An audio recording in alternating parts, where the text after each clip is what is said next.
The chandeliers glittered above me like 1,000 witnesses as I stood at the entrance of the Harbor Crown Ballroom in Charleston. Every table gleamed under soft golden light, every chair draped in ivory silk, every guest laughing with champagne in hand. It was the rehearsal dinner for my sister Chloe Monroe's wedding, the social event of the season. And every single guest had a gold-engraved name card. Every guest except me. My name wasn't anywhere on the 150-person seating chart. I looked twice then, 3 times. Nothing. Chloe caught my eye from across the room, her lips curling into that smile I'd known since childhood, the one that could slice deeper than any insult. "Family can stand," she said loudly enough for the nearby guests to hear. A few chuckles followed, light and cruel. My mother Eleanor dabbed her lips with a napkin, pretending to be embarrassed. "Don't make a scene, Rachel," she murmured. My father Henry didn't even look up from his wine. I took a slow breath, tasting the bitterness of humiliation and the salt of old memories. The waiters whispered, shifting uneasily. I smiled, small but sharp. "Of course," I said, and walked toward the staff table in the back. The air there smelled of coffee and steel trays, real, unpolished, honest. I set down my clutch, opened my laptop, and logged into the operations panel of Harbor Crown Events. The cursor blinked beside one red button. Terminate contract. My finger hovered over it for half a second, long enough to remember every time they told me I wasn't one of them. Then I clicked. At first, no one noticed. The band played, forks clinked. Then, one by one, the sounds began to die. The string quartet's notes faltered mid-measure. The lights dimmed, flickered, then steadied in emergency mode. The head chef appeared at the kitchen door, confusion on his face, holding his phone. The servers exchanged nervous glances. Then the ballroom's massive LED screen flickered and glowed crimson. White letters appeared across it in silence, "Event suspended by owner." For a moment the room froze. You could hear the collective inhale. Then the whispers started spreading like fire. "What's happening? Is this a joke? Who would do this?" Henry Monroe shot up from his chair. "Who authorized this?" He barked, his voice echoing under the chandelier. I stood slowly, closing my laptop with a quiet snap. "Maybe you should read your contracts before mocking the staff," I said loud enough to be heard. 150 heads turned toward me. Chloe's face went pale, her smile dissolving. Eleanor's hand trembled around her glass. I could see confusion in her eyes, confusion, and beneath it recognition. Because somewhere deep inside she already knew. It was poetic justice, and I'd rehearsed it for months. But this story didn't start here. It began 15 years ago when I was 17, and the Monroes first invited me into their home. After my parents died in a car crash, the papers called it a tragedy of good people taken too soon. I called it an eviction from life as I knew it. I had a scholarship to finish high school, a suitcase of clothes that didn't fit, and a silence that hung around me like armor. Then, Eleanor Monroe arrived at the funeral wrapped in pearls and perfume with a smile that photographed well. "We'll take her," she'd said to the social worker, as if adopting me were a business acquisition. "It'll be good for her. And for us." At 17, I thought she was saving me. I didn't understand that I was a prop in her campaign for Charleston's most philanthropic family. The Monroes lived in a colonial mansion overlooking the bay where the air smelled of salt and money. From the first night, I understood my place. Dinner at 7 sharp, 12 seats at the table, and mine was closest to the kitchen door. Chloe was 16, then blonde, radiant, already rehearsed in charm. Eleanor introduced me as our charity project, and people applauded her kindness. I learned to smile on cue. The years that followed were a master class in quiet survival. Eleanor would pat my shoulder and say, "Remember, dear, everything you have is because of our generosity." Henry, too busy closing real estate deals, treated me as an unpaid intern before I even had a degree. And Chloe, my sister, treated me like a mirror. She despised something that reflected everything she wanted to be without effort. When I graduated at the top of my class, they called it a family achievement. When Chloe failed out of her first college, they blamed the professors. Still, I stayed. Because orphans learn early that security, however conditional, is still security. But what they didn't know was that I was paying attention. Every contract, every partnership, every renovation project at Monroe Estates, I documented everything. I learned their legal language, their loopholes, their arrogance, and eventually I built something they couldn't see. 1 year before that rehearsal dinner, they'd fired me from Monroe Estates under the pretext of budget cuts. Chloe hugged me in front of the press, pretending to cry. The flashbulbs captured her mascara and my restraint. I left with a box of files and an unshakable resolve. I rented a tiny apartment in Mount Pleasant, started working freelance for wedding venues, and poured every hour into rebuilding myself. Clients whispered about me, the planner who fixed disasters before anyone noticed. Soon my name became a quiet legend. That's when Daniel Pierce found me. He was the CEO of Pierce Ventures, a man whose handshake could buy a city block. "You're the one behind Monroe Estates events, aren't you?" he said, half statement, half revelation. I didn't answer. He smiled. "I know talent when I see it. Work with me. You'll never have to stand in anyone's shadow again." And so Harbor Crown Events was born, a network of luxury venues across the South. I worked in silence, using every skill the Monroes had underestimated. Within months, I acquired majority ownership under legal anonymity. When the inquiry came from Monroe Estates requesting to host Chloe's wedding rehearsal at Harbor Crown Charleston, Daniel had asked, "You sure about this? You don't have to take their business." "Oh, I want their business," I'd replied, "just not in the way they expect." Tonight was the culmination of that decision. As I stood among the shocked guests, watching the chandeliers flicker against their pale faces, I realized something extraordinary. This wasn't revenge. It was justice disguised as professionalism. Eleanor tried to regain composure, whispering to the event manager. He shook his head, terrified. "Ma'am, the system is locked. The owner has terminated the event license." Henry turned toward me, voice trembling with rage. What did you do?" "I enforced a clause you signed," I said calmly. "You should have treated the staff better. Clause 12C, unethical behavior toward company representatives, results in immediate contract termination. It's in the fine print." The room erupted in murmurs. Chloe stared at me, speechless. "You're lying," she said finally. "Check the contract," I replied. Silence fell again.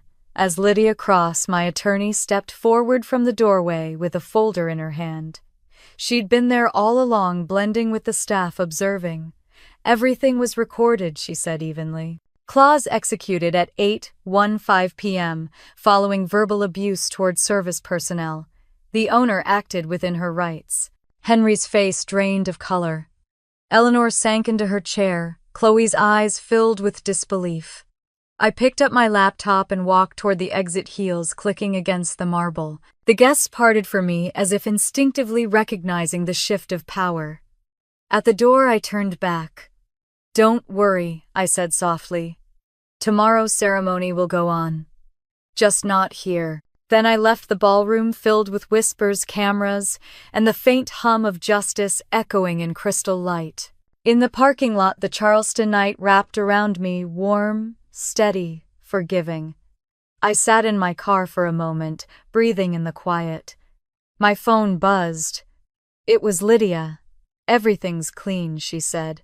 "They can't sue. You own it all." "Good," I answered. From the front seat, I could still see the glow of the ballroom through the tall glass windows. People were streaming out in confusion, the once perfect illusion cracking under fluorescent emergency light. I started the engine, my reflection flickering across the windshield, a woman they once called an orphan, now the owner of their empire's most coveted hall. As I drove away, the city lights blurred into gold ribbons. My phone pinged again, a message from Daniel Pierce. "Pierce, heard you terminated the event. Everything okay? Me better than okay.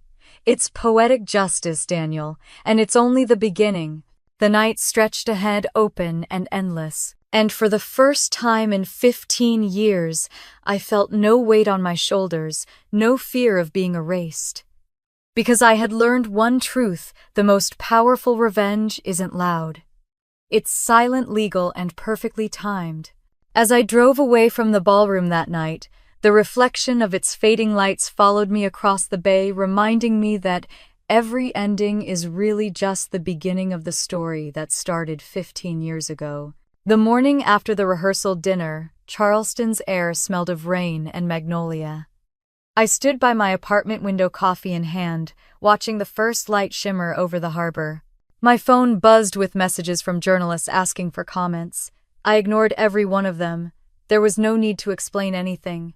The truth had already spoken in crimson letters across that ballroom screen: event suspended by owner. For the first time in years, I felt weightless. The storm was coming for the Monroes now, not me.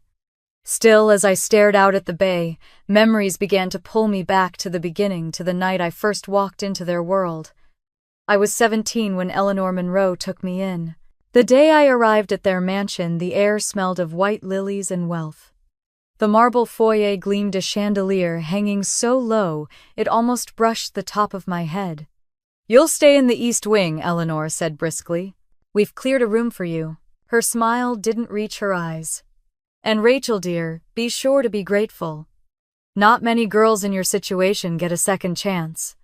That was the first of many times she reminded me that I was lucky. At dinner that night, I sat at the long mahogany table across from Chloe, who wore a pearl necklace and the smug smile of a girl who had never heard the word no. Eleanor introduced me to their friends as our foster daughter, then added, "We believe in giving back." Laughter rippled around the table, polite but distant. When dessert came, Eleanor placed a silver fork beside my plate and whispered, "Just remember, everything you have is because of us." They said they rescued me, but what they really did was showcase me. I became the family's charity, exhibit the orphan polished enough to impress Charleston society. My presence gave Eleanor a moral glow she couldn't buy. I smiled when told, posed for photos I didn't want, and thanked her for things she hadn't truly given. In that house, kindness was currency, and I was the return on their investment. The years went by, measured in silent humiliations. I learned that in the Monroe household, love came with ledgers. Henry Monroe ran his real estate empire from his study, where I wasn't allowed unless summoned. When I passed his door, I could hear him on the phone negotiating multi-million-dollar deals with the same tone he used to ask me to fetch coffee. He liked control. Eleanor liked appearances. Together they were Charleston's power couple, respected, envied, untouchable. And then there was Chloe. Beautiful blonde, destined for country club royalty. Every dress she owned had my envy stitched into its seams. She called me sis in public and charity case when no one could hear. When she got her first car, she told me to sit in the back because, in her words, "You're not used to leather seats." "Are you?" I learned to laugh softly so no one would notice the cracks forming inside me. By the time I finished high school, Eleanor had already decided my future. "You'll study business," she said. "It'll be useful when you help with the family company." Chloe's more creative, so she'll focus on public relations. She said it like an act of mercy. I went to the University of North Carolina on a full scholarship. They never paid for a thing, though they loved to tell people they did. Every holiday, I returned to Charleston and worked at Monroe Estates, filing paperwork, managing staff, designing events for clients I'd never meet. Meanwhile, Chloe traveled to New York, shopped, and hosted charity brunches that made the society pages. By 21, I'd learned two things: how to make myself invisible and how to make everyone else shine.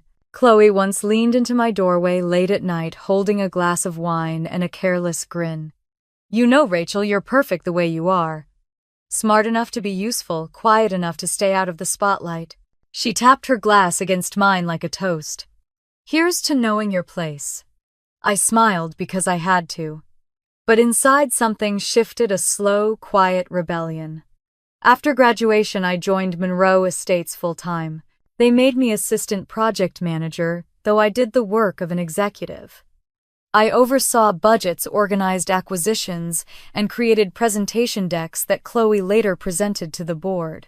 Her name appeared on every press release. Mine never did.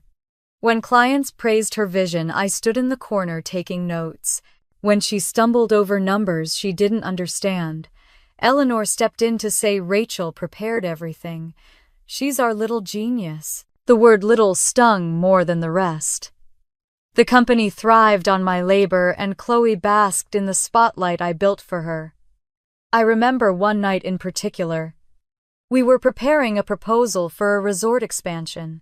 I'd been working for 70 hours, straight cross-referencing data, balancing profit margins, designing visual projections. Chloe breezed in wearing silk pajamas and said, "Send me your report. I'll deliver it to the board tomorrow." "You haven't read it," I said, unable to hide the exhaustion in my voice. She smiled. "That's why I have you." Then she winked and left humming.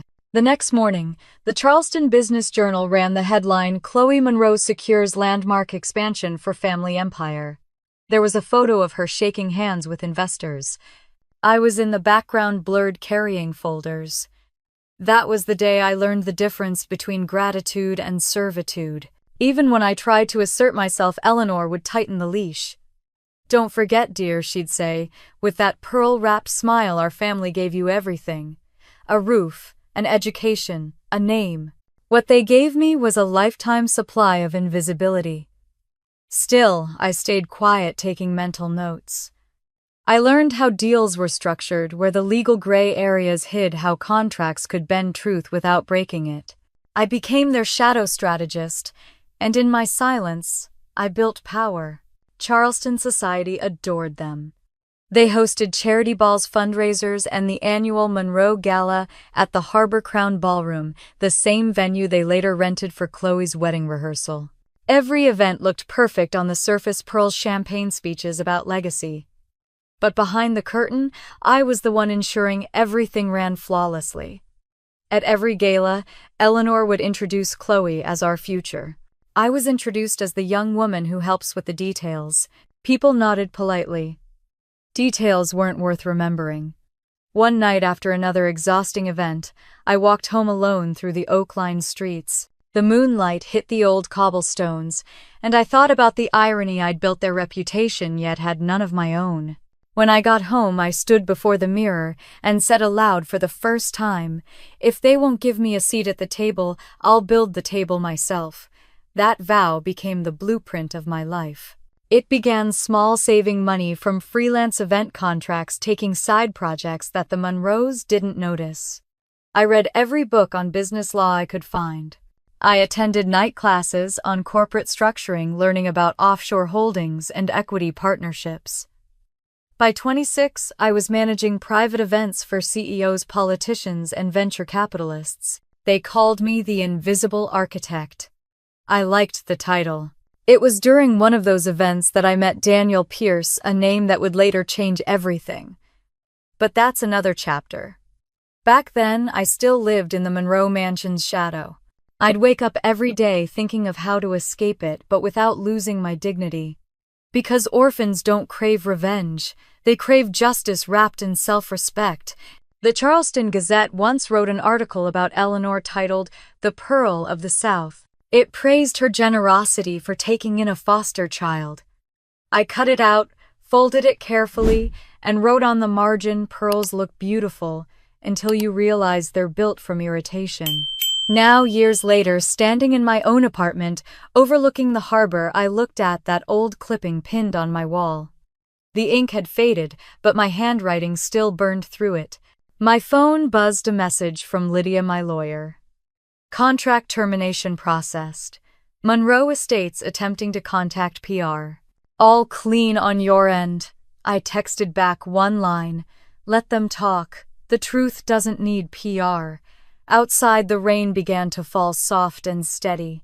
I thought of that 17-year-old girl in pearls, sitting at a dinner table where she was never meant to belong. She had no idea then that one day she'd own the very ballroom that defined her humiliation.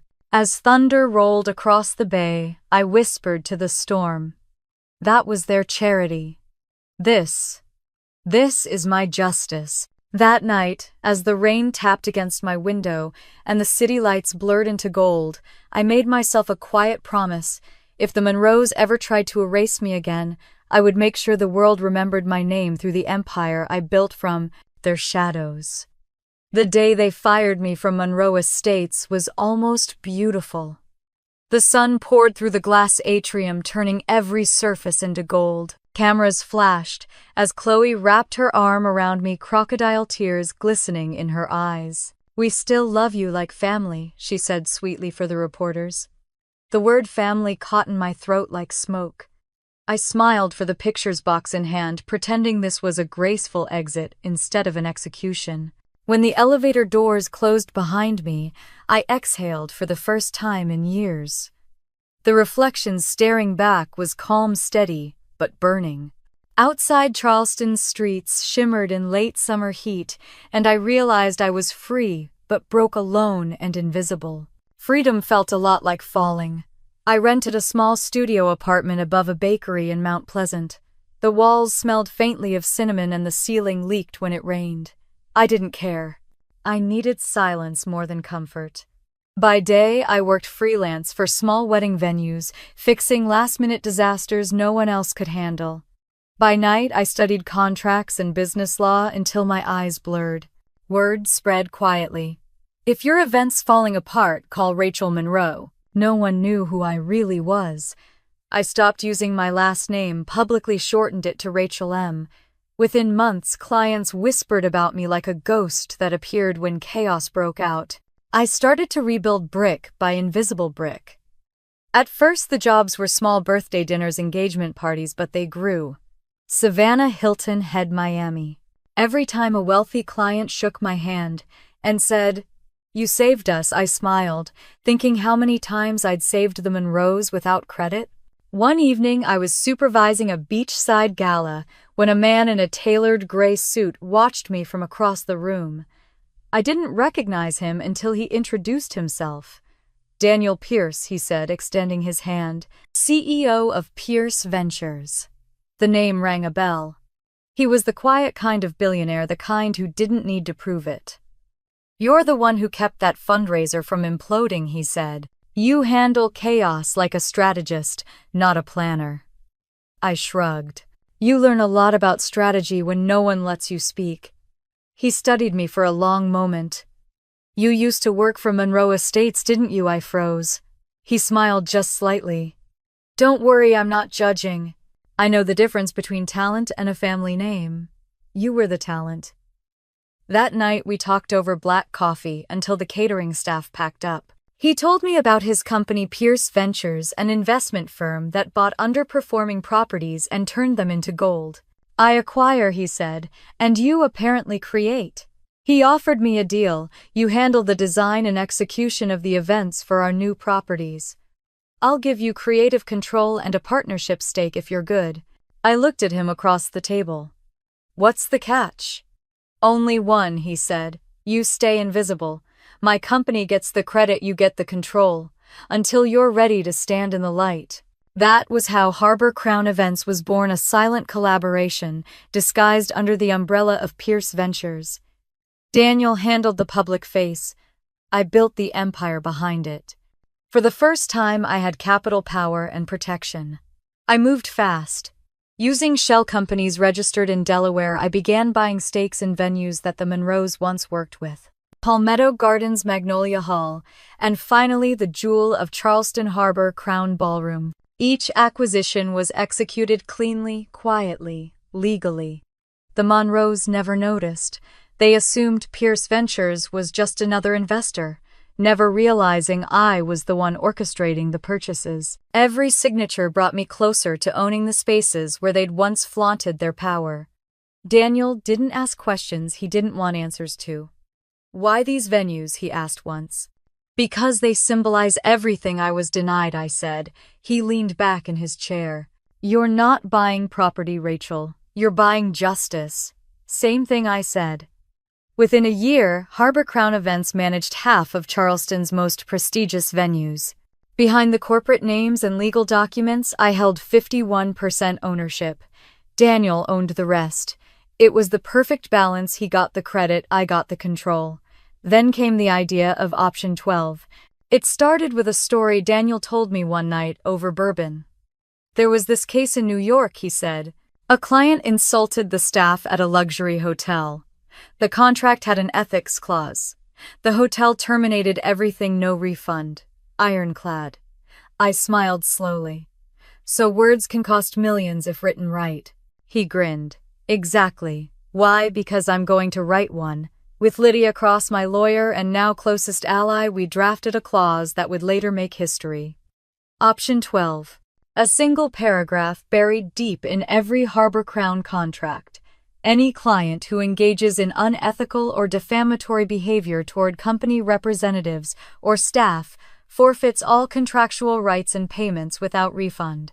It was a sword wrapped in silk, and I knew exactly who would walk into it. Over the next few months, I perfected the system. Every client signed without reading.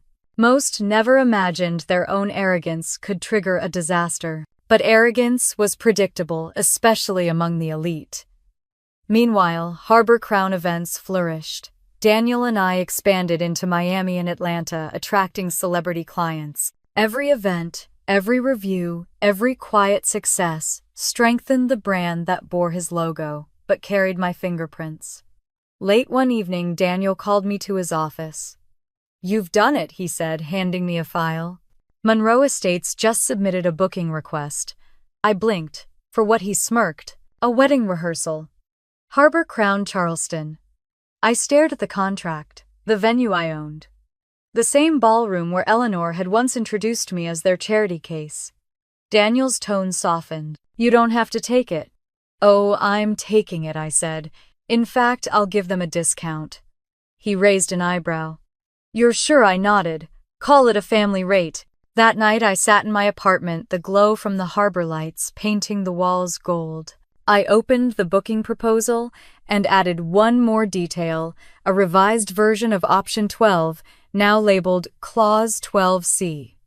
It was my final masterpiece. In case of defamation or unethical behavior toward company representatives, all event contracts are subject to immediate termination by the ownership entity without refund or liability. Lydia reviewed it, then looked at me. "You really think they'll insult you again?" "They always do," I said. When the Monroe's deposit cleared, I stared at the transaction confirmation, feeling nothing but quiet satisfaction. For them it was a rehearsal dinner. For me it was an execution dressed as an invitation. Weeks passed as the preparations began. The Monroes had no idea I was the owner behind their dream venue. Chloe sent endless emails full of demands and urgent requests. She wanted the chandeliers replace, the tablecloths imported from Italy, the floral arrangements approved by her stylist. Eleanor handled payments, always signing in a hurry, never reading the details. At one point, Lydia sent me a text. "Both parents have signed the final version with Clause 12C initialed on every page." I replied with a single word: perfect. The night before the rehearsal, I walked through the empty ballroom. It was quiet except for the faint hum of the cooling system. The air smelled of new paint and white orchids. I placed my hand on the long banquet table where years ago I'd once served wine for their galas, never allowed to sit. My reflection shimmered in the polished surface. "If they won't give me a seat," I whispered, "I'll own the table." Lydia joined me holding a USB drive. "Everything's ready. The staff's briefed. Once you activate termination, the system locks immediately. No reversal." "Good," I said. She studied me for a moment. "You could still walk away, you know. No one would blame you." I smiled. "Walk away? No, I'm going to walk through." That night as I left Harbor Crown, the city glittered behind me, unaware that by this time tomorrow, Charleston's most powerful family would learn what it felt like to stand without a seat. And when they did, it wouldn't just be poetic justice, it would be a masterpiece signed in their own handwriting. By the time the Monroes signed the final contract for Chloe's rehearsal, dinner, everything was in motion, my name buried in the paperwork, my plans sealed beneath their own signatures, and justice waiting quietly behind a single clause that would never bother to read. The rain came down in thin silver sheets that night, tracing quiet rivers along the tall windows of my office. Lydia Cross sat across from me, flipping through the thick stack of papers we'd been editing for weeks. Clause 12C is ready, she said, tapping the pen against the page. Buried deep enough that even a lawyer with insomnia wouldn't catch it. I leaned back, watching the storm reflect on the glass. Good. The Monroes always skim the fine print. They think rules are for other people, Lydia smirked. They'll sign it. They always sign. People like them think contracts are decorations.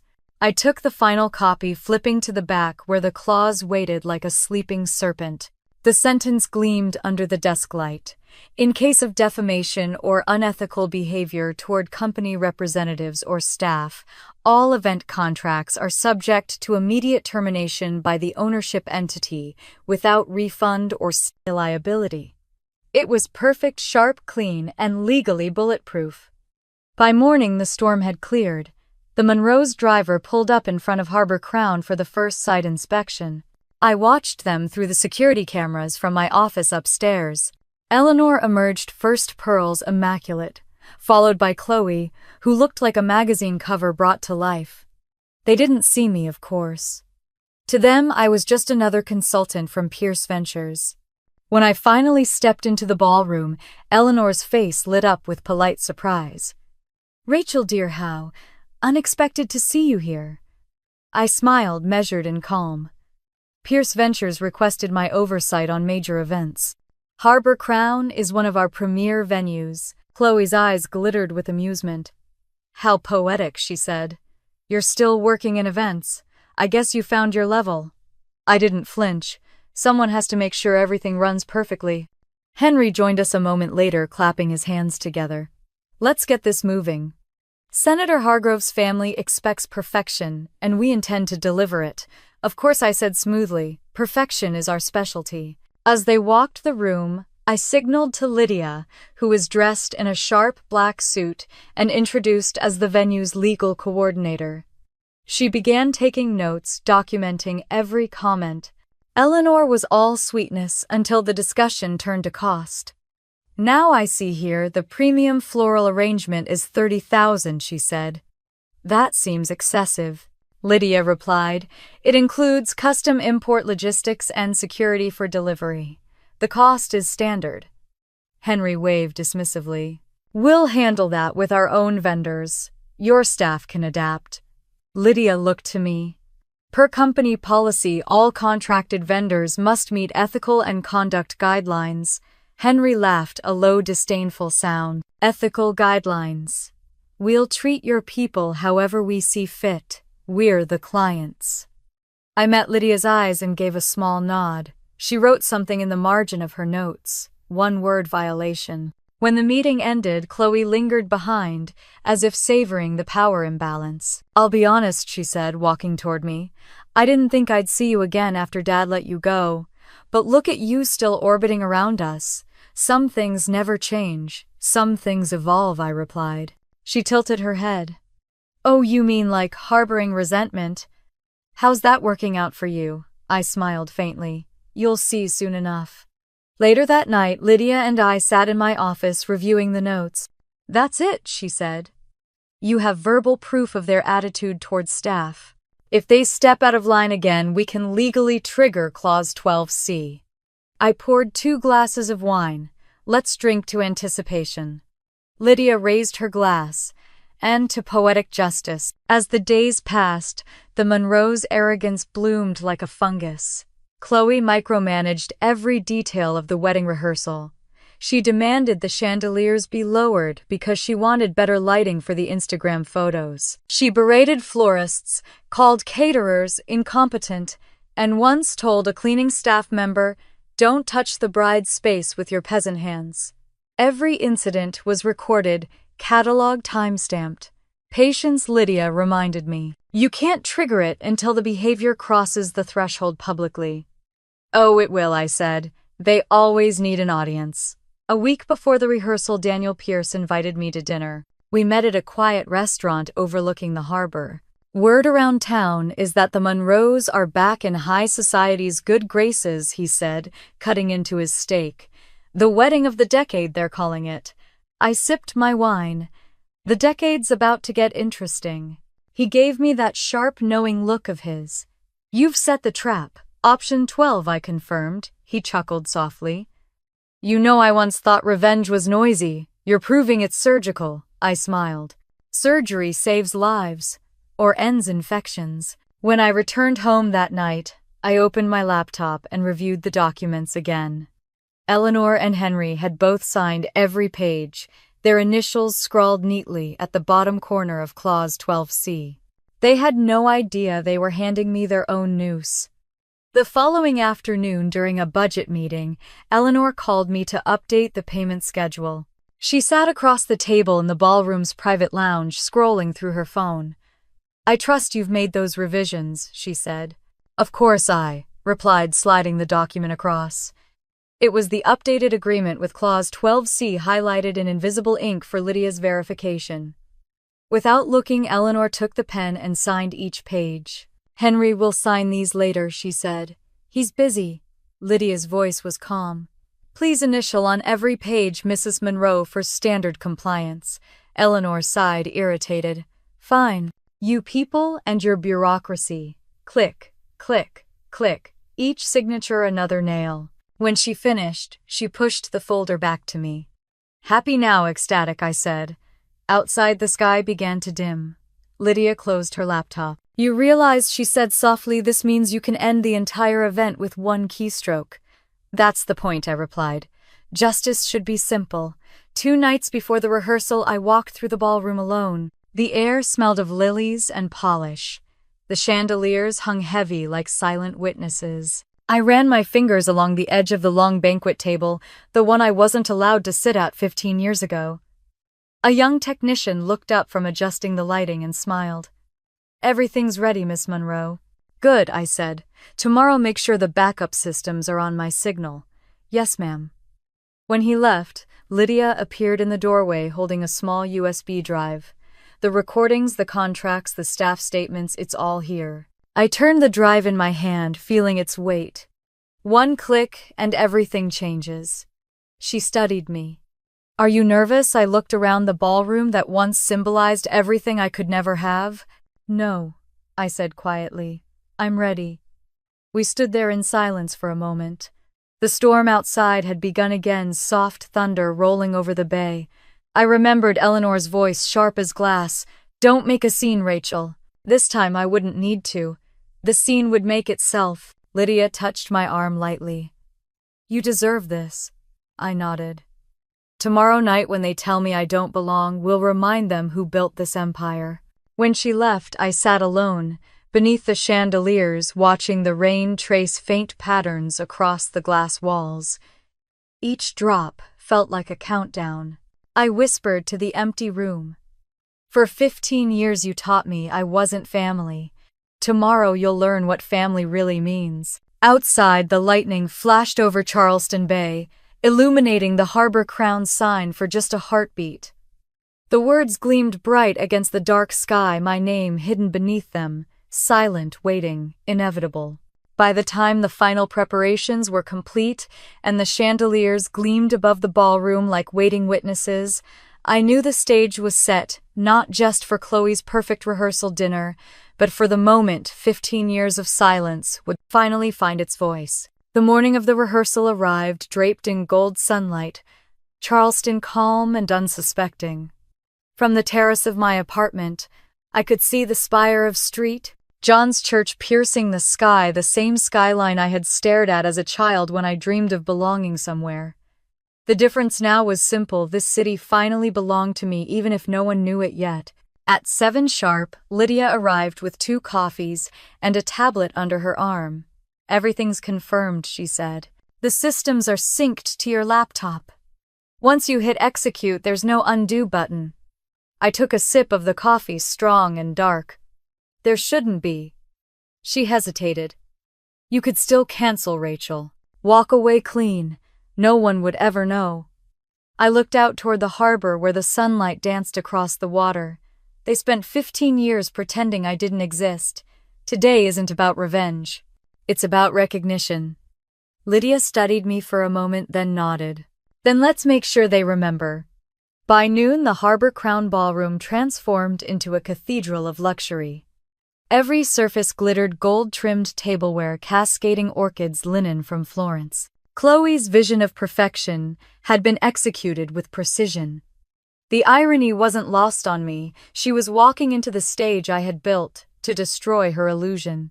The staff buzzed around with earpieces and lists, unaware that every light, every speaker, every digital system in the room was tied to one central control mine. I spent most of the day in the upstairs suite overlooking the ballroom through a tinted window.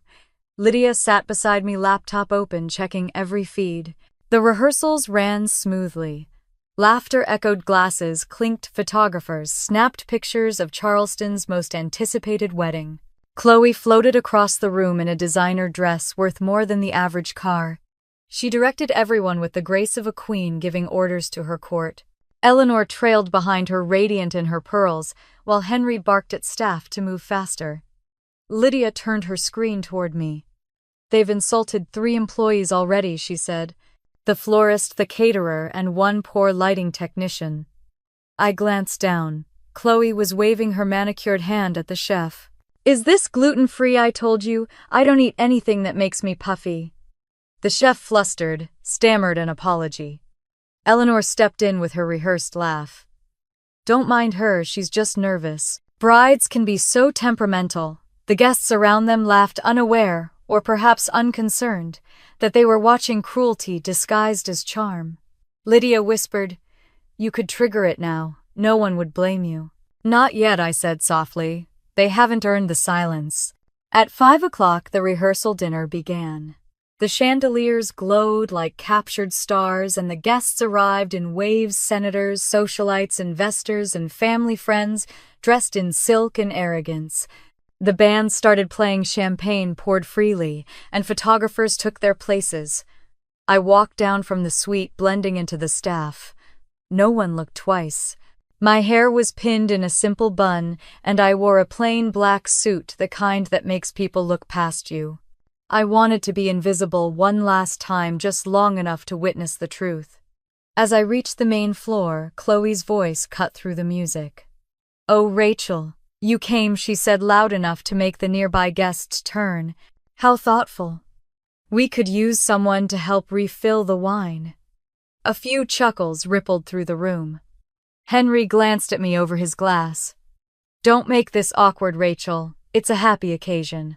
Eleanor's tone was sweet poison. Yes, dear, and do try to stay out of the way. This evening is about family. I looked at the long table gleaming under the lights, 50 gold-engraved name cards. My name wasn't there. The air around me thickened with whispers and polite smirks. For a heartbeat, I felt 17 again, standing outside their world. Then I smiled. Of course, I said evenly. Family comes first. I turned and walked toward the back of the room to the staff table tucked near the service doors. One of the waiters looked at me nervously, whispering, Ma'am, this area's for employees only. I know, I said, opening my laptop. I'm right where I belong. On the screen, the system dashboard glowed. Lydia's message appeared instantly. All ready.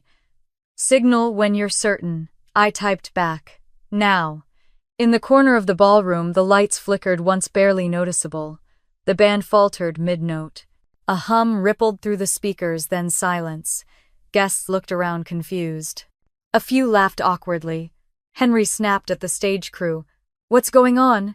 Eleanor's pearls caught the fading light as she hissed to the planner, Fix this immediately. Then, in perfect sequence, the massive LED screen behind the head table lit up in deep red.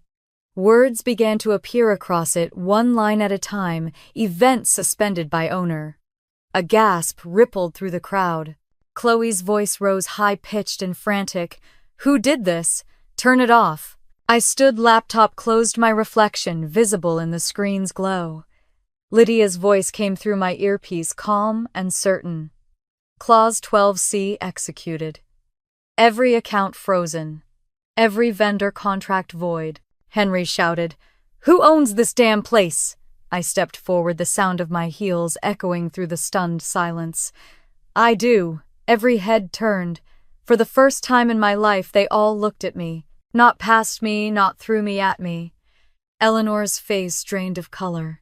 "Rachel," she breathed. "What are you talking about?" "I'm talking about accountability," I said. "You signed every page, Mrs. Monroe, including the clause that gives me full authority to terminate your event for unethical behavior." Chloe shook her head, trembling. "You're bluffing." Lydia appeared from the side entrance, tablet in hand. "She's not. The contracts are digitally notarized. You forfeited your rights the moment you mocked the staff in public." The murmurs swelled, cameras lifted. Reporters who'd come to cover a glamorous rehearsal now filmed a scandal instead. Eleanor reached for me, desperate. "Rachel, this isn't necessary. We can discuss this privately." I stepped back. "Everything you ever did to me happened in public." "I think this is fitting." Henry slammed his glass onto the table. "You ungrateful little careful," I interrupted. "Every word counts tonight." The LED screen behind me changed again. Lydia had switched to a new display, scanned copies of the signed contracts, highlighted clauses glowing in gold. Guests leaned forward, reading in disbelief. Chloe turned toward the crowd, eyes wild. "This is absurd. She's making a spectacle." A man's voice from the back cut her off. "Seems like karma's punctual tonight." Laughter broke the tension, small and sharp. Henry shouted for security, but none came. "They worked for me." Eleanor's voice trembled. "Rachel, please. Think about what you're doing. We took you in, You used me," I said quietly. "For years I built your legacy, cleaned your mistakes, and let you take the credit. You taught me to stay silent. So I did long enough to learn your language, your contracts, your weaknesses." Chloe's lip quivered. "You can't ruin our family name over a misunderstanding." "This isn't ruin," I said. "It's revelation." The silence that followed was so complete, you could hear the faint hum of the chandeliers. Cameras clicked again, capturing every detail, the fury in Henry's jaw, the disbelief in Eleanor's eyes, the tears beginning to streak Chloe's mascara. I turned to the guests, offering a calm smile. "Dinner's over. Please enjoy the open bar on your way out." Courtesy of Harbor Crown Events. One by one, the guests began to leave. Some whispered, others avoided eye contact. Within minutes, the glittering crowd had scattered, leaving only the family that once believed they ruled the room. Chloe stood at the center, trembling. "You think this makes you better than us," she spat. "You'll always be the foster girl pretending to matter." I met her eyes. "Maybe. But tonight, the foster girl owns your stage." I walked past her, past Eleanor's tears, and Henry's rage, past the crumbling empire of appearances they'd spent decades building. When I reached the door, I paused and looked back one last time. "Consider this rehearsal over," I said softly. "Tomorrow, the real performance begins." Then I stepped into the Charleston night, the air heavy with the scent of rain and reckoning, knowing that for the first time in my life, the spotlight finally belonged to me. That night, as I drove away from the shattered glitter of the ballroom, I knew the Monroes would wake up to a very different Charleston one, where their power no longer owned the story, and mine was just beginning to be told. The next morning, Charleston woke to headlines that spread faster than the tide. Every newsfeed, every radio segment, every gossip column carried the same story: Charleston Harris humiliated as wedding rehearsal shut down by venue owner. My phone vibrated non-stop with messages from numbers I didn't recognize. Reporters, bloggers, even old classmates who had ignored me for years. I turned it face down on the counter and poured myself a cup of coffee. The city outside my window shimmered, unaware that its favorite dynasty was crumbling. By noon, it wasn't just Charleston talking. CNN picked up the story. The hashtags number "event suspended by owner" and number "Charleston Justice" were trending nationally. Videos from last night flooded TikTok and Instagram. The moment the LED screen lit up, my voice, echoing calmly across the ballroom, Eleanor's frozen face, Chloe's hysteria. Someone had captured the exact second Henry slammed his glass and yelled, "You ungrateful little," before the video cut off. Lydia arrived at my apartment holding 2 newspapers. "You're on every front page," she said, setting them down on the table. The Post and Courier headline read, "Karma served cold, Monroe wedding implodes in public scandal." Beneath it, a photo of me walking away from the ballroom, laptop in hand, like a closing scene from a movie. I laughed quietly. "They finally see me." "Do you feel any guilt?" Lydia asked softly.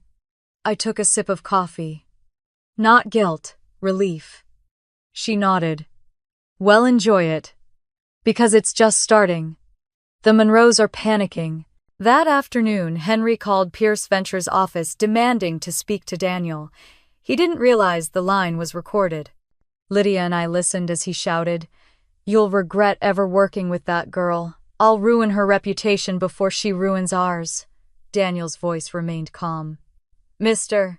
Monroe, your daughter's event was terminated under legal contract.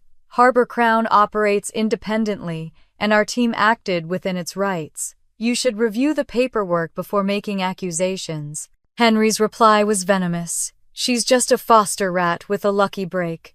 Daniel hung up without another word.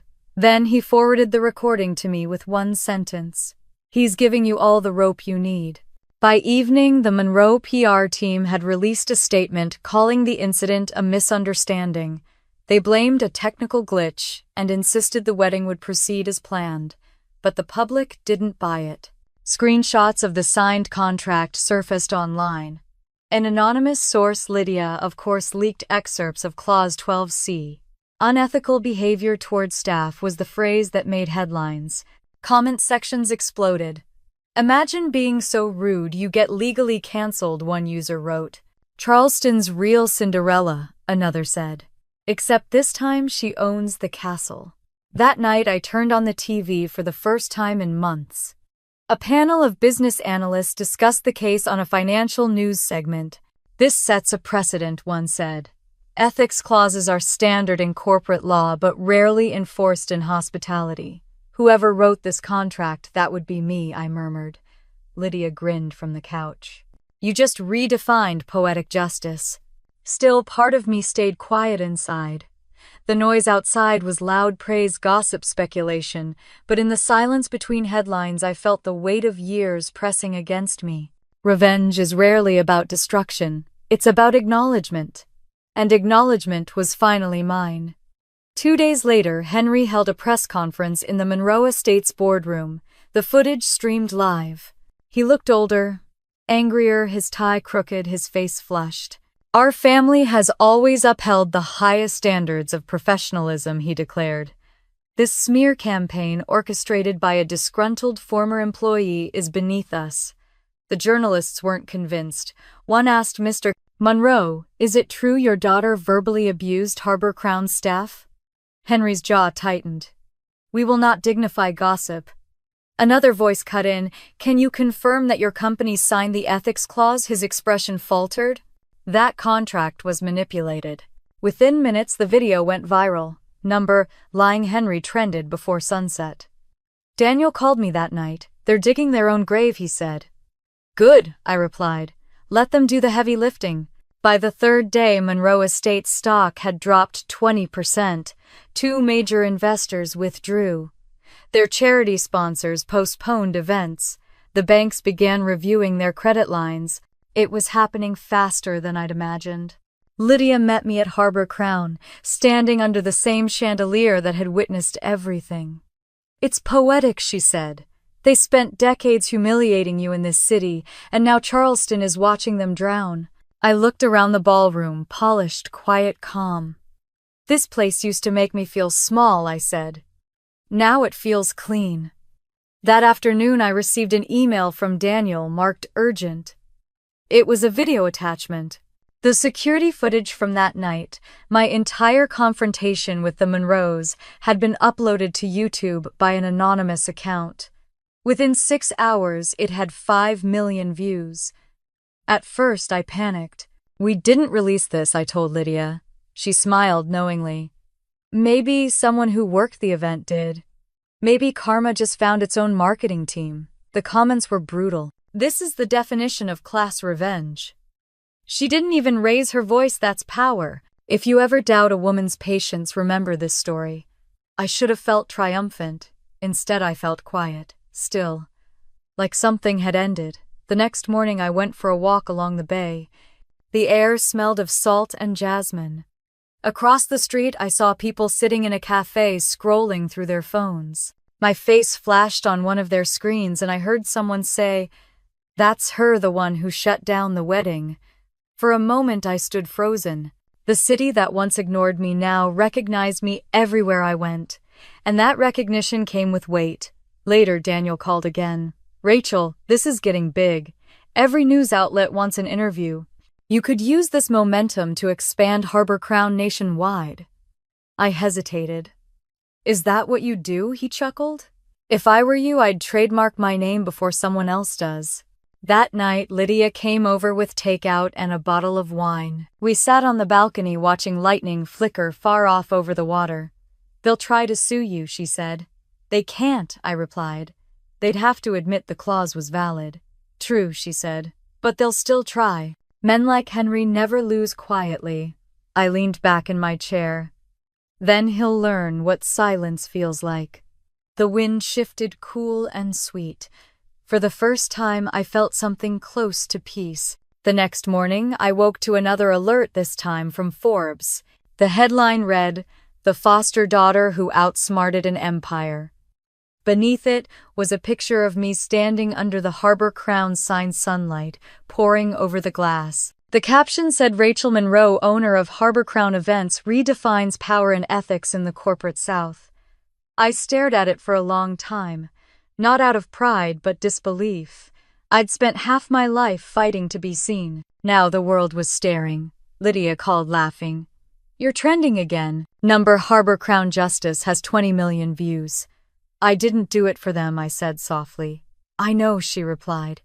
"But you did it for every woman who's ever been told she should be grateful to be in the room." That night, as I closed my laptop, I caught my reflection in the dark window, steady, composed, no longer the girl who once stood by the kitchen door. I thought of Eleanor's pearls, Henry's arrogance, Chloe's laughter. And then I thought of my mother, the one who had died too early to see what her daughter had become. "Mom," I whispered into the quiet, "I think I finally came home." Outside, Charleston slept beneath a calm sky, unaware that somewhere above the bay, justice had found its rhythm, and I had finally found mine. By the time the weekend sun rose over Charleston, the Monroes' downfall had already become the city's favorite story. What none of them realized was that the real storm was only just beginning to break. The next morning, Charleston buzzed like a hive of whispers. Every cafe, every dockside office, every glossy salon hummed with the same name, Monroe. The news cycle had become relentless. "The fall of Charleston's golden family," one anchor declared. Even the society columns, which once adored Eleanor's pearls and Chloe's charity galas, now called them a dynasty undone. I sat in my office at Harbor Crown, sunlight spilling through the glass walls. Lydia scrolled through a dozen tabs at once, each one a headline. "They're everywhere," she said. "Every network, every podcast. People can't get enough of their downfall." "Let them talk," I replied. "It saves me the trouble of explaining." She tilted her head. "You don't even sound angry anymore." I smiled faintly. "That's the thing about justice, Lydia. Once it arrives, anger becomes unnecessary." On the screen, a new video popped up, Chloe sitting in her car, sobbing into her phone camera. "I was betrayed," she cried. "I trusted her." The comments were brutal. "You mean you exploited her? Play stupid games, win poetic prizes." Lydia closed the tab. "She's unraveling. She's been unraveling for years," I said. "Now the world can finally see it." Outside, the harbor gleamed under a cloudless sky. My inbox pinged messages from investors, journalists, event planners wanting interviews. Daniel Pierce had called twice, already suggesting we expand nationally. I hadn't decided yet. My focus was still on Charleston, on the house of cards collapsing a few miles away. By afternoon, a new headline appeared on every major financial site: Monroe Estates faces investigation amid allegations of misconduct. Lydia looked up, eyebrows raised. SEC just opened an inquiry into their finances. I didn't ask how she knew. Lydia had contacts in every legal office south of Washington. They're about to learn what due diligence really feels like, I said quietly. Meanwhile, across town, the Monroe's mansion had turned into a fortress of silence. The gates were closed, the press crowded outside, and every delivery van that arrived was chased by cameras.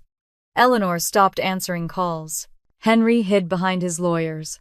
Chloe deleted her social media after 1,000 cruel comments tore through her life like wildfire. One photo, however, managed to escape. It showed Chloe standing barefoot on the front porch, mascara streaked down her face, holding a half-empty champagne glass. The caption read, "From Pearls to Panic."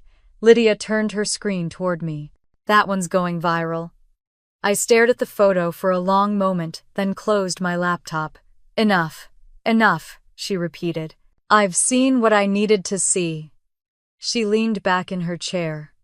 "You're not enjoying this?" I shook my head. Enjoyment was never the point. I didn't want to watch them break. I wanted them to stop pretending they were whole. There was a knock at the door. Daniel Pierce stepped in, sharp as always, in a gray suit. "Ladies," he greeted. "Congratulations are in order, I think. You've made legal history, and probably tripled Harbor Crown's value overnight."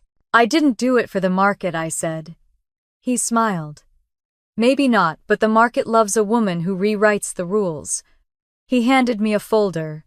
"Investors are already calling. If you wanted to take this company national, now's your moment." I looked at the folder but didn't open it. "Let Charleston breathe first." Daniel studied me for a moment. "You know," he said softly, "I've watched a lot of revenge stories play out. They usually end with destruction. Yours looks a lot like rebirth." When he left, Lydia said, "He's right. You didn't just win, you reset the balance." I walked to the window, watching a seagull cut through the sunlight. They spent years erasing me. All I did was turn the mirror around. By late afternoon, the internet had turned the Monroes into a cautionary tale. Think pieces appeared everywhere. The cost of arrogance, ethics in high society, the foster daughter who fought back. Every article twisted the same story into new shapes, but the message remained the same: Charleston's royalty had fallen, and their ghost of a daughter had taken the throne. Still, even victory has its echo. That evening, I received an anonymous email with no subject line. Inside was a single sentence: "Do you ever regret it?" I stared at it for a long time before replying no, but I remember it. The next morning I woke to rain. The sky was pale gray, heavy and forgiving. I decided to drive to the edge of the city to see the Monroe mansion one last time. The road wound past oak trees and iron gates, memories flickering like ghosts. When I arrived, the place looked smaller. The garden overgrown, the fountain dry. A for sale sign leaned crooked near the driveway. The empire that once glimmered like marble had crumbled into quiet decay. As I sat there watching the rain blur the windows, I saw movement by the door. Eleanor stood on the porch, wrapped in a robe, her hair undone. She looked straight at my car, though I doubted she recognized the woman behind the windshield. After a long moment, she turned away and closed the door. I whispered to no one, goodbye. Back in the city, the world kept spinning. Harbor Crown's phones rang non-stop. Reporters wanted exclusives. Magazines wanted photo shoots. Lydia laughed as she handed me the latest headline: Charleston's Phoenix. Phoenix, I repeated softly. "That's what they're calling me. It fits," she said. "You burned the ashes they left you and built something better." I smiled, half amused. Maybe, but fire leaves scars too. Later that day, I visited the ballroom again, the scene of everything.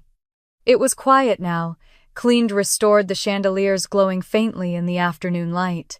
I stood in the center of the floor, the echo of my heels filling the space. Lydia joined me, arms folded. "You know," she said, "I've worked cases that ruined people. But this one feels like balance." I looked up at the chandeliers, remembering the faces that once laughed beneath them. "Balance is all I ever wanted." She glanced at me. "What now?" I exhaled slowly. "Now I start something new." That evening I held a small gathering at the Harbor Crown rooftop lounge. Not reporters, not investors, just my team, the staff who had stood by me quietly. The waiters, the event planners, the cleaners who'd been mocked by Eleanor and Chloe. When I raised my glass, the sunset painted the harbor in gold. "To all of you," I said, "for every unseen hour, every unnoticed effort, tonight isn't about revenge. It's about respect." They clapped softly, genuine and warm. One of the waitresses wiped her eyes. "You gave us dignity," she said. I smiled. "No, you always had it. I just made sure they saw it." When the sun disappeared behind the bridge, I stood alone for a moment, looking out over Charleston Bay. The water shimmered like liquid glass, reflecting the city lights. For years I'd lived beneath that reflection unseen. Now I saw my own. Lydia came up beside me. "Do you think they've learned anything?" I took a deep breath, feeling the breeze against my face. "No, but they finally know who taught the lesson." Down below, the sign outside the building glowed softly against the night. "The Phoenix Hall, owned and operated by Raquel Monroe." For a long time I simply stood there, letting the hum of the city fill the silence. The pain, the anger, the humiliation, they were all memories now, ghosts that no longer haunted, but simply existed. I turned to Lydia and said, "It's time to move forward." And as the lights of Charleston shimmered below us, I realized that for the first time, moving forward no longer meant running away from them. It meant walking toward myself. By the following week, whispers of gossip had turned into legal threats from the Monroes, and I knew the final act of this long story wouldn't be played out in ballrooms or headlines anymore. It would be decided in a courtroom filled with truth and fluorescent light. 3 days after the scandal erupted, I found myself sitting in a glass conference room on the 25th floor of Harbor Crown's headquarters.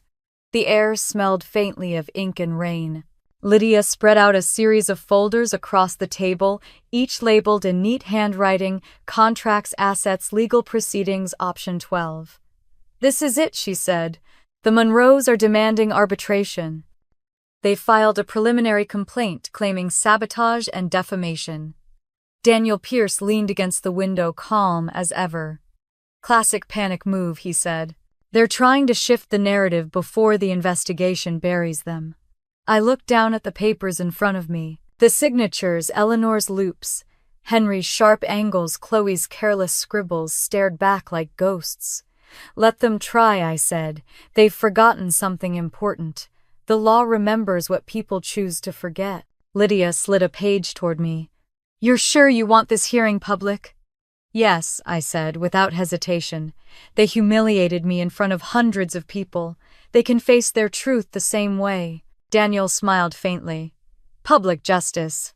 Bold move." "It's not bold," I replied. "It's necessary." Outside the window, Charleston shimmered under morning light.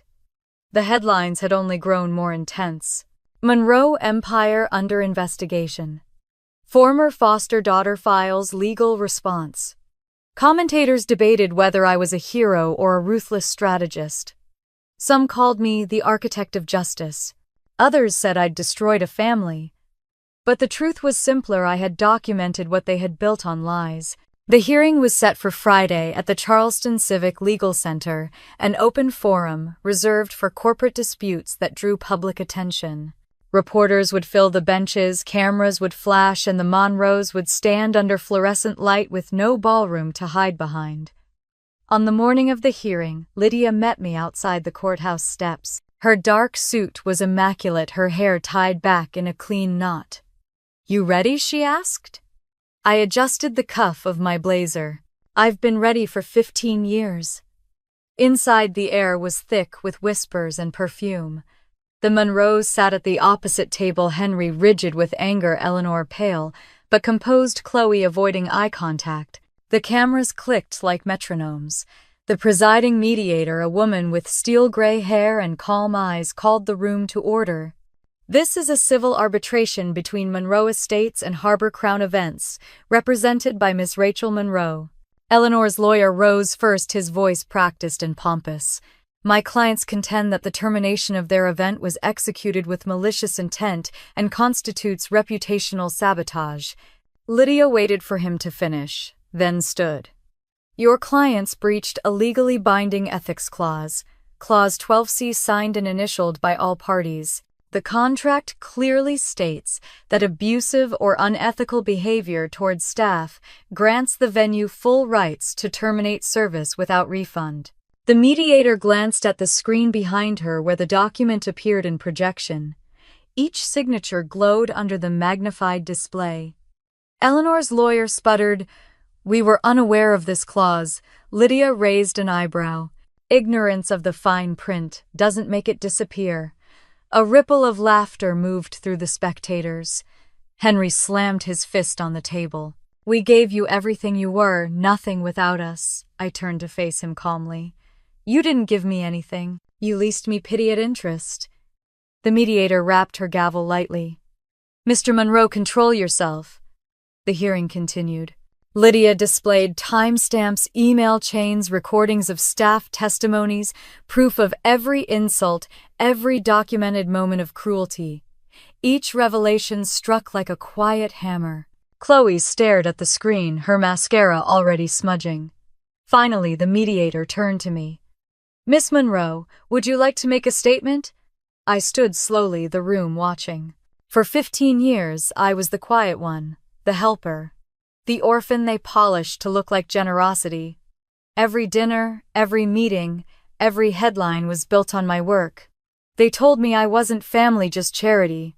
So I learned their rules and I wrote one of my own, Option 12. A clause that doesn't punish arrogance but holds it accountable. Silence rippled through the room. Even the cameras paused. I continued, voice steady.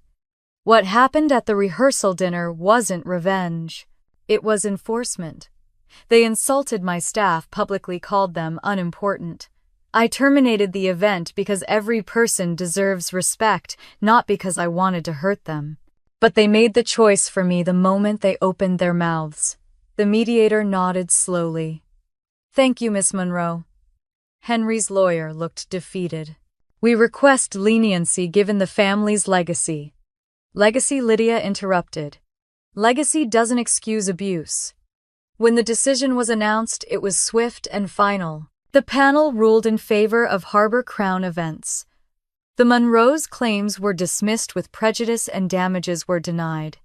Every penny of their deposit was forfeited. As the room erupted in murmurs, Eleanor stood trembling. "Rachel, please," she said softly. "We can still fix this. We can." "No," I said gently. "You can't fix what you never valued." Her eyes glistened. For the first time, I saw not cruelty but exhaustion, a woman realizing that her empire had collapsed under her own signature. Outside the courthouse, the press waited like vultures. Microphones flashed, voices overlapped. "Miss Monroe, how does it feel to win?" I paused on the steps, sunlight warming my face. "It doesn't feel like winning," I said. "It feels like balance." That night, every major outlet carried the story. Rachel Monroe triumphs in legal battle, Option 12 upheld. The phrase Option 12 became a phenomenon. Lawyers wrote articles analyzing it. Business schools used it as a case study in corporate ethics. Daniel called from New York. "You just rewrote the rulebook," he said. "Harbor Crown stock is soaring. Every venue wants to adopt your clause." "I didn't write it for profit," I said. "I know," he replied. "That's why it's powerful." When I hung up, I sat alone in my office, watching the Charleston skyline glow against the night. Lydia knocked lightly before entering. "There's something for you," she said, handing me an envelope. Inside was a handwritten letter. The script was elegant but shaky. "Rachel, I see now what we did. You were never our charity. You were our reflection, and we couldn't stand the sight of you. If this letter reaches, you know that I am sorry. Truly. E.M. I folded it carefully, my throat tightening. She's finally telling the truth, I whispered. Lydia touched my shoulder. What will you do? Nothing, I said. Some apologies don't need answers. The law already spoke for me, she smiled faintly. Then I guess justice is officially complete. Not complete, I said, looking out the window. Just corrected. Outside, the harbor lights danced on the water like sparks from a fire long extinguished. The city that once looked down on me now carried my name in its headlines. And yet in the quiet between the flashes and the noise, I understood something else. The point of justice wasn't to humiliate them. It was to remind myself I was never powerless. For the first time in years, I felt peace without the taste of vengeance. The girl who once stood at the edge of a ballroom with no seat now owned every table in sight. And as I turned off the lights and closed the door behind me, I whispered into the dark, balance restored. When the ruling came down in my favor and the courtroom emptied into silence, I thought it was the end, but as the sun rose on the day of Chloe's long-awaited wedding, I realized some stories refuse to die quietly, especially when pride is still pretending to wear a crown. The morning of the wedding dawned with skies so clear it almost felt cruel. Charleston Bay sparkled under the sun, the air heavy with the scent of salt and white roses. The city didn't yet know that the ceremony everyone had anticipated for months would never take place. I stood by my window sipping coffee, watching the headlines scroll across the television screen. Monroe Estates loses legal battle. Option 12 upheld. Somewhere across town, the Monroe mansion would be in chaos. I could picture Eleanor pacing the marble floors, clutching a phone that no longer rang with invitations, only demands. Henry would be shouting into it, barking at lawyers who had already stopped answering. And Chloe, her dream wedding morning, would begin not with a stylist or champagne, but with silence. Lydia arrived a few minutes later, carrying a folder and a quiet smile. It's over, she said. The media's moved from outrage to fascination. You're officially the face of corporate accountability. I laughed softly. That's a strange crown to wear, maybe, she said, setting down the folder. But it fits you. She handed me the morning edition of the Post and Courier.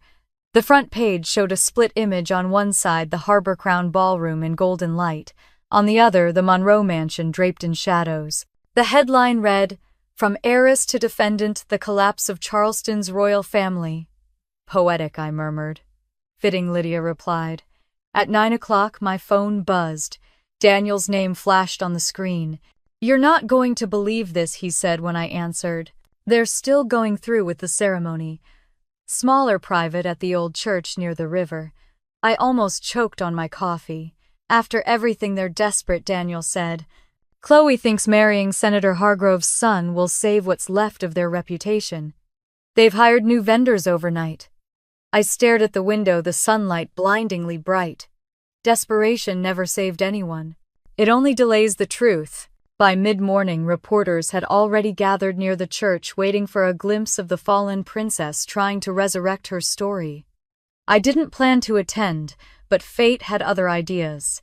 Around noon, my phone pinged with an alert. A news helicopter was streaming live footage of the event. Lydia, watching over my shoulder, whispered, "You need to see this." The video showed Chloe stepping out of a white car, pale and trembling, clutching a bouquet. The crowd's reaction wasn't admiration, it was curiosity mixed with pity. No applause, no gasps of awe, just the collective hum of onlookers who had already read the ending. Then the camera shifted.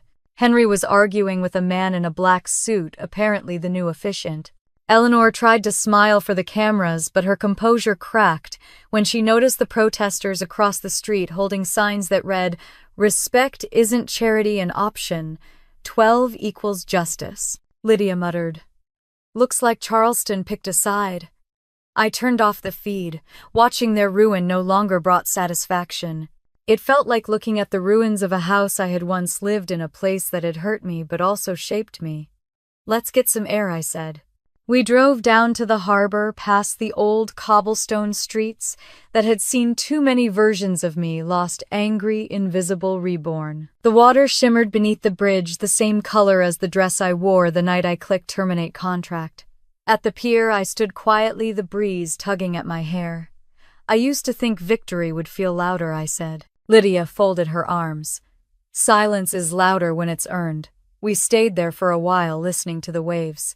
Somewhere behind us, Charleston moved on, already searching for its next story. But mine wasn't over, not yet. By the afternoon, the messages started arriving. Journalists, CEOs, even government officials wanted statements, partnerships, commentaries.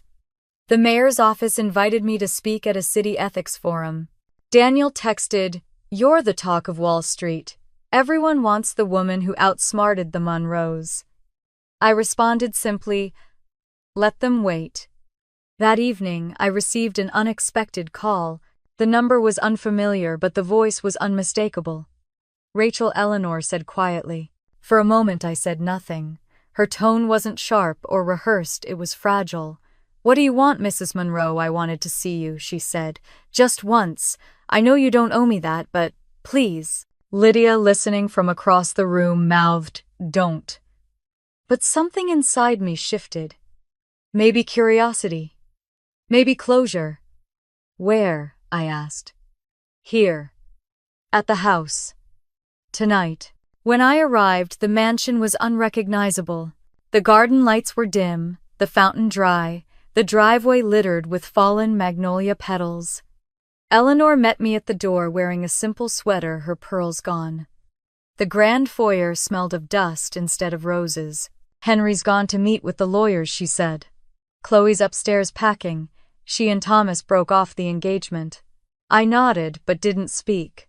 Eleanor gestured toward the parlor. "Would you sit with me?" The last time I'd been in that room, I'd been 17, holding a thank you note. She made me read aloud to her friends. Now the room felt smaller, the furniture too heavy for its silence. "I watched the hearing," she said finally. "You were composed, strong. I saw your mother in you." My throat tightened. "You didn't know her." "No," she admitted. "But I saw her in your eyes when you spoke." We sat quietly. The clock ticked in the corner, filling the space between us. "I wrote you a letter," Eleanor said, reaching for an envelope on the table. "You don't have to read it. I just wanted you to know that I'm sorry." I looked at the envelope but didn't take it. "Sorry doesn't rebuild what you broke." "I know," she whispered. "But maybe it can stop what I started." I stood to leave. "I don't need your apology, Eleanor. I needed you to see me. Now you do." As I reached the door, she said softly, "You won, Rachel." I turned back. "No, I survived. There's a difference." Outside, the sky had deepened into amber and violet. The mansion behind me glowed faintly, a relic fading into its own shadow. Lydia was waiting in the car. "You okay?" "Yes," I said, closing the door. Finally. On the drive back, the city lights blurred like reflections on water. I thought of Chloe in her empty wedding dress, Eleanor, with her letter, Henry, shouting into the void. They had each taught me something about power, how fragile it was when built on arrogance, how unshakable it became when built on truth. By the time we reached Harbor Crown, the night air had turned cool. I stepped out of the car and looked up at the sign gleaming softly against the dark sky, the Phoenix Hall. Lydia smiled. "Still like the name more than ever," I said. Inside, the ballroom was quiet. The chandeliers swayed gently from the air conditioning, scattering fragments of light across the floor. I walked to the center of the room, stood where I once declared my ownership in front of the world, and whispered to the empty air, "It's over." But deep down I knew it wasn't an ending. It was the first morning after the storm, the kind where the air smells of salt and possibility, and you realize the world is still standing, waiting for you to decide what comes next. In the months that followed, the Monroes faded from the headlines, while my name began appearing in places I'd never imagined, and for the first time my story wasn't about what I'd lost, but about what I was building next. 6 months after the wedding that never was, Charleston had changed. Or maybe it was me who had changed, quieter, steadier, less defined by the shadows of the Monroe name. The newspapers had moved on to newer scandals, fresher tragedies, but my story lingered like a ghost that refused to fade. I didn't mind. Ghosts, after all, have a purpose. They remind the living not to forget. The Phoenix Hall had become the most sought-after event venue in the Southeast. Every weekend, its marble floors echoed with music, laughter, and life. People called it the ballroom reborn from ashes, and I let them have their metaphor. To me, it wasn't just a building. It was proof that you could build beauty out of ruin. On a warm April morning, I walked through the lobby as the sun poured through the glass ceiling, bathing everything in gold. The staff was setting up for the Phoenix Foundation Gala, our first anniversary celebration. Lydia met me by the grand staircase, tablet in hand, as efficient and sharp as ever. "Attendance is over 200, she said. Mayor investors, and 3 national news outlets. And of course the 30 scholarship recipients from the Foster Futures program." I smiled. "They're the real guests of honor. They know," she said. "You're becoming a legend to them." I looked around at the bustling space, florists, arranging centerpieces, caterers, rolling in carts, the sound of violins tuning in the background. "I'm not a legend," I said. "I'm just someone who got tired of waiting to be invited to the table." Lydia tilted her head, smiling. "That's exactly what makes you one." By noon, Daniel arrived, his suit crisp and his grin wide. "The ballroom's glowing," he said. "So is the press. Word is you're being considered for Forbes' Women Who Changed the South feature." I laughed. "You make it sound like I burned the map." "You did," he said, "and then you drew a better one." He handed me a folder labeled "The Phoenix Fund Expansion Proposal." "You've outgrown Charleston, Rachel. Atlanta's waiting. Miami, maybe New York." I flipped through the pages but closed it gently. "One city at a time," I said. "Growth without grace is just greed with lipstick." He nodded, the respect in his eyes unspoken. "Then we'll do it your way." As the day wore on, the ballroom transformed. Crystal chandeliers shimmered overhead, their light reflected in the polished floor like stars trapped beneath glass. The tables were set with white orchids and gold-trimmed place cards, each one inscribed with a name that mattered, not titles, not money, but stories. Survivors, dreamers, builders. At 5 o'clock, sharp guests began to arrive. Laughter mingled with the soft hum of a string quartet. The air felt alive, almost electric. I stood near the entrance, shaking hands, smiling, listening to their congratulations. But my mind kept wandering to the back of the room where a group of young women stood together in second-hand gowns, eyes wide with wonder. They were the scholarship recipients, the girls who had aged out of foster care, just like I once had. One of them, maybe 17 or 18, approached me shyly. "Miss Monroe," she said. I turned, smiling. "Call me Rachel." She hesitated, then whispered, "I watched the videos. The way you stood up for yourself. It made me feel like maybe I could do something too." "You already are," I said softly. "You're here." Her smile trembled, but her eyes shone. "Thank you for building this place."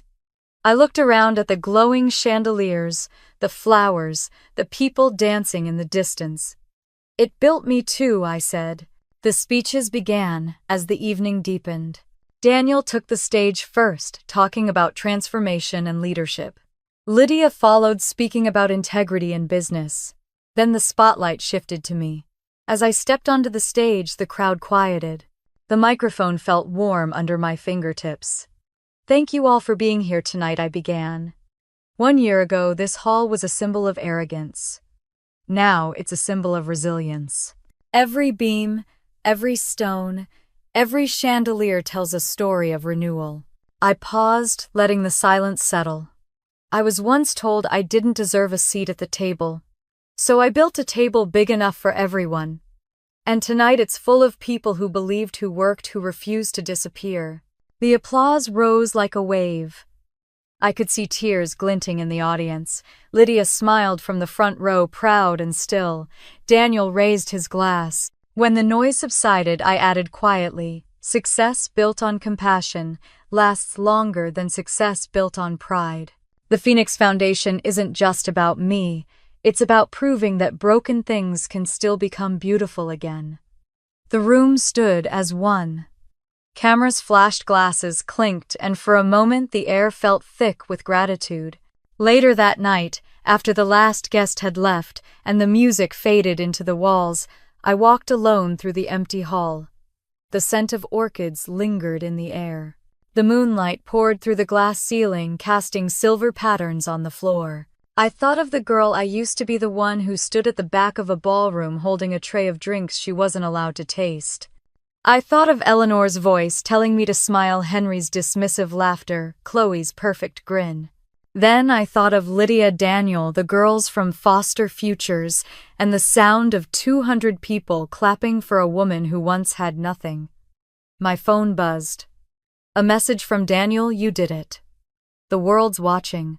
"What's next?" I typed back, to keep building until no one feels invisible again. Before turning off the lights, I looked up at the engraved plaque near the entrance, the one that read "The Phoenix Hall, Reborn to Empower." The words glowed faintly in the moonlight, simple and true. The next morning, headlines called it the Gala of the Year. Photos of smiling faces filled the news feeds, and the story of the girl who owned the ballroom she was once excluded from spread across the country. But for me, the real victory wasn't the applause or the recognition. It was walking through that hall and hearing laughter that wasn't cruel joy, that wasn't forced, and knowing that no one in that room had been made to feel small. When Lydia came in later that morning, holding 2 coffees as always, she found me standing in the middle of the ballroom barefoot, looking up at the ceiling. "You couldn't sleep either, huh?" she said. I smiled. No. But for the first time in my life, I wasn't awake because of fear. I was awake because of peace. She handed me the coffee. "That's what real power feels like." I nodded. "It doesn't shout, it glows." As the city stirred awake outside, I realized something I hadn't before: the revenge had ended months ago, but the story of rebuilding had only just begun. The Phoenix Hall wasn't a monument to my pain anymore. It was a promise to everyone who had ever been silenced, and I intended to keep that promise for the rest of my life. In the weeks after the Phoenix Gala, as the applause faded into ordinary days, I began to understand that true victory wasn't measured in headlines or valuations. It was in the quiet steadiness of building something that no longer needed revenge to stand tall. The summer heat rolled over Charleston like a soft veil, heavy with magnolia and salt. I spent most mornings on the rooftop terrace of Harbor Crown, overlooking the harbor where the water shimmered gold at sunrise. It was quiet up there. No reporters, no whispers, no ghosts. Just the hum of a city that had once ignored me and now bowed to the rhythm of my decisions. 6 months after the Phoenix Gala, the foundation had grown beyond anything I imagined. Our scholarship program reached across 5 states, and new investors lined up weekly. We'd partnered with women-owned startups, provided grants for foster graduates, and even funded medical research through Dr. Mitchell's new initiative at Phoenix Innovations. Sometimes I still couldn't believe it. How far the story had traveled, how something born from humiliation had become a blueprint for hope. Lydia arrived with her usual energy, clutching her tablet and iced coffee. "You've got 3 interviews this week: Forbes, The Atlantic, and TechSouth. They all want your thoughts on ethical entrepreneurship." I groaned lightly. "That phrase sounds exhausting." She smirked. "You invented it. She wasn't wrong." Somewhere along the way, my revenge had turned into a movement. People didn't just want to hear about how I'd destroyed the Monroes, they wanted to understand how I'd rebuilt myself. And though I preferred silence, I knew that staying visible meant ensuring no one could ever rewrite my story again. That afternoon, I attended a board meeting for Phoenix Innovations. Dr. Sarah Mitchell, now our Chief Scientific Officer, presented the latest results of the cardiac device that had started it all, the real one, not the fake numbers Victoria once stole. The trial results were promising. Thousands of patients had been treated across 3 continents. Real lives were being saved. After the meeting, Sarah lingered. You know, she said, I used to think justice was a courtroom word. But what you turned it into something living. I smiled. Justice isn't about punishment, Sarah. It's about restoration. That evening, as the city glowed in twilight, my phone rang. Daniel's voice came through calm but curious. You might want to see this, he said. The Monroes are making headlines again. I froze for a moment. What now? They're selling everything. Mansion cars, jewelry. The estate's bankrupt. Rumor is Henry fled to Europe, Eleanor's in Portugal, and Chloe's working retail. A wave of quiet disbelief passed through me. Retail, yes. Department store in Sacramento. Someone took a photo of her folding clothes in the stockroom. Its viral caption reads, "From pearls to price tags." For a long time I said nothing. Daniel waited. How do you feel? He finally asked. Nothing, I answered truthfully. It's over. But even as I said it, I felt something small inside me, neither joy nor pity, but closure. The kind that comes not from winning, but from realizing the battle no longer defines you. The next morning I found a letter waiting at my office. The envelope was plain, the handwriting unfamiliar. Inside was a short note, Rachel. I don't expect forgiveness. I only hope you find peace in the empire you built. I'm trying to build something small myself. For the first time, I'm doing it without lies. Chloe. I read it twice, then placed it in my drawer. Peace, I whispered. That's all I ever wanted. 2 weeks later, Phoenix Hall hosted another event, this time for the Charleston Women's Leadership Summit. The ballroom glittered under soft amber lights, filled with voices that once would have ignored mine. I took the stage as keynote speaker, not out of vanity, but duty. When I was 17, I thought success meant being invited into someone else's story. I thought belonging was something given. But belonging is built, it's written by those who refuse to stay silent when told they don't matter. I looked around the room, catching Lydia's proud smile, Daniel's quiet nod, and Sarah's tearful eyes. Revenge fades, I continued. Empowerment endures. The only way to truly heal is to build something greater than the wound. When I stepped down, the applause was soft but genuine, less noise, more connection. Later that night, after everyone had gone, I stayed behind barefoot again, walking across the ballroom floor. The same chandeliers that once watched my humiliation now shimmered above me like patient witnesses. I whispered to the empty room, "You were my battlefield once, now you're my peace." Lydia found me there a few minutes later holding 2 glasses of champagne. "You talking to the lights again?" she teased. "Maybe," I said. "They've seen everything. They deserve a toast." We clinked glasses, laughter echoing through the space that had once held my pain. As we stood there, Lydia's phone buzzed. "Breaking news," she said, reading the alert. "Phoenix Innovations just hit a $5 billion valuation. You're officially a billionaire." I laughed, shaking my head. I used to measure my worth in how small they could make me. Now I measure it in how many lives we can change. She raised her glass. To changing everything. To rebuilding everything I corrected. After she left, I lingered for a while longer, watching the city lights flicker across the harbor. I thought of my mother gone too soon, of the girl who once hid her tears in the laundry room, of the woman who'd stood on this very floor and taken back her power. The phone buzzed again, a message from Daniel. "The world's watching, Rachel. You've become a symbol." I smiled faintly and replied, "Symbols fade. Legacies don't." Outside, the first drops of rain began to fall, tapping softly against the glass. The sound was familiar, like the night I'd made my silent promise years ago. Back then, I'd sworn to never let them erase me again. Now I didn't need to fight for visibility anymore. I had built something that spoke for itself. I turned off the lights and walked toward the exit. The ballroom behind me glowed faintly in the dark, a cathedral of second chances. Before leaving, I whispered, "Thank you for every no they led me here." The door closed with a quiet click, sealing the past behind me once and for all. Outside, Charleston slept under a silver rain, and for the first time in 15 years I felt entirely free. As the second year approached and the headlines finally quieted, I realized the noise of success had faded into something far more powerful: peace, and that was when the past decided to find its way back to me one last time. 2 years after the night that changed everything, I sat in my favorite coffee shop in downtown Charleston, the same one where I'd once hidden behind job applications and borrowed dreams. The air smelled of espresso and rain, and through the window the city gleamed like it had been washed clean. My laptop was open, filled with proposals for Phoenix Global's next expansion, but my mind was elsewhere. A bell rang above the door. I didn't look up until I heard my name. Rachel. The voice was soft, uncertain, and familiar. I turned.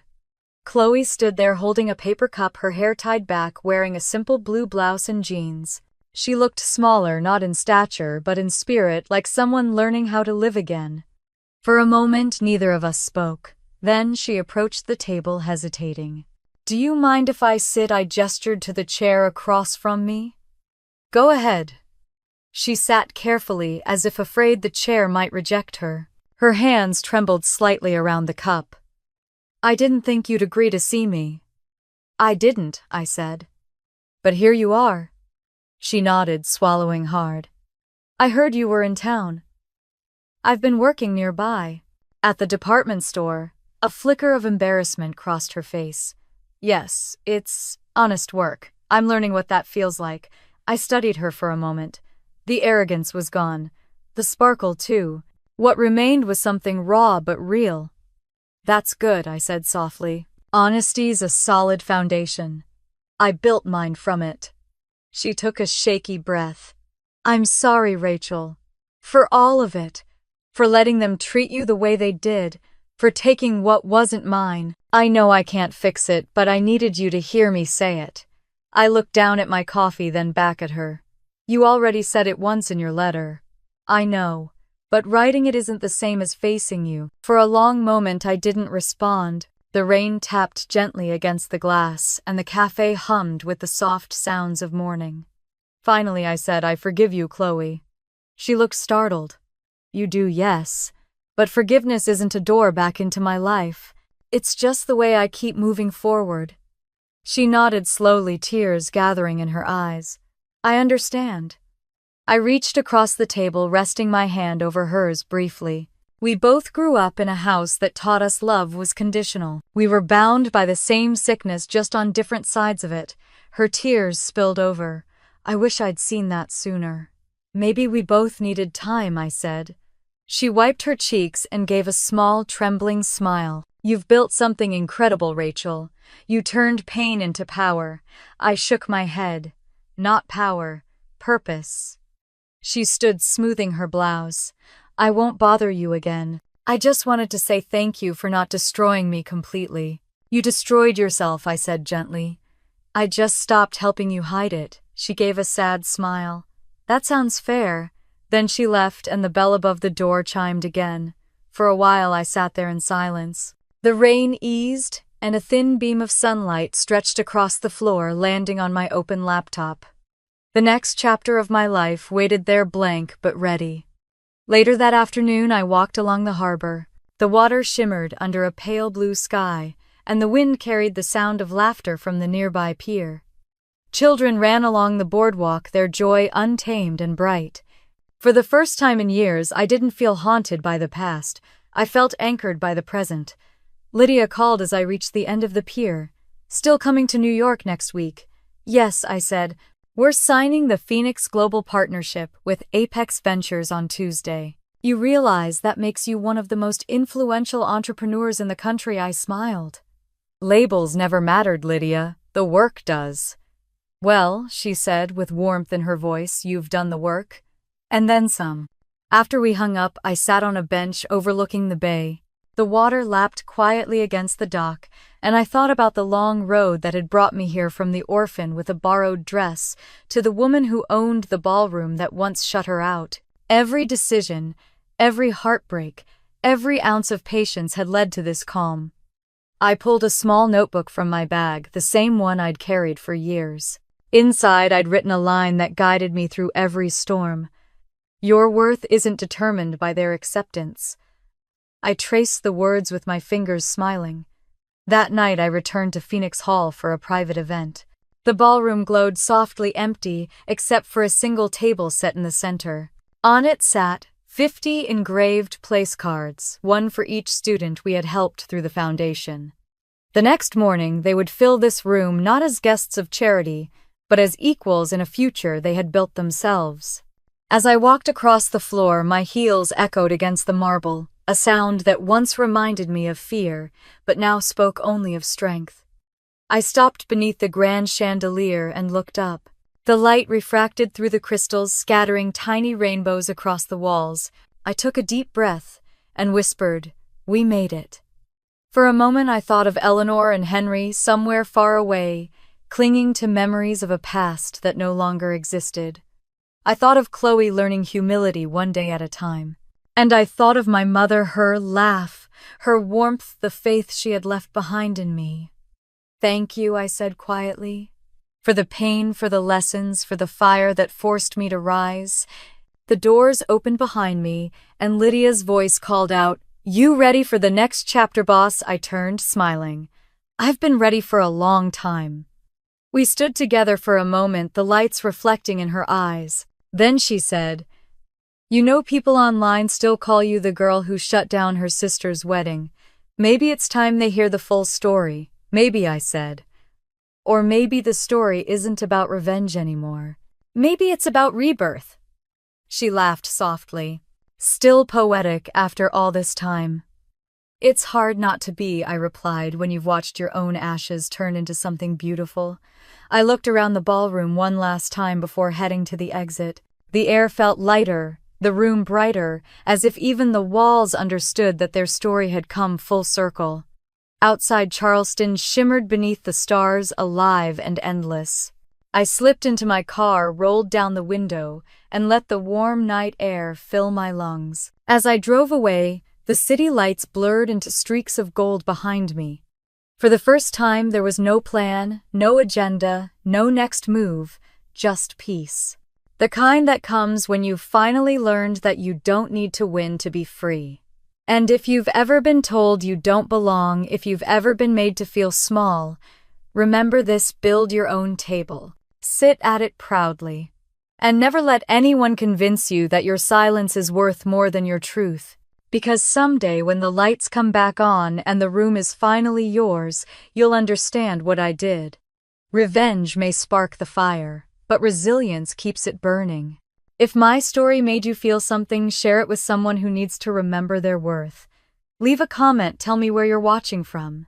And don't forget to subscribe for more stories like this. Because sometimes the ones who are left standing are the ones who learn to rise.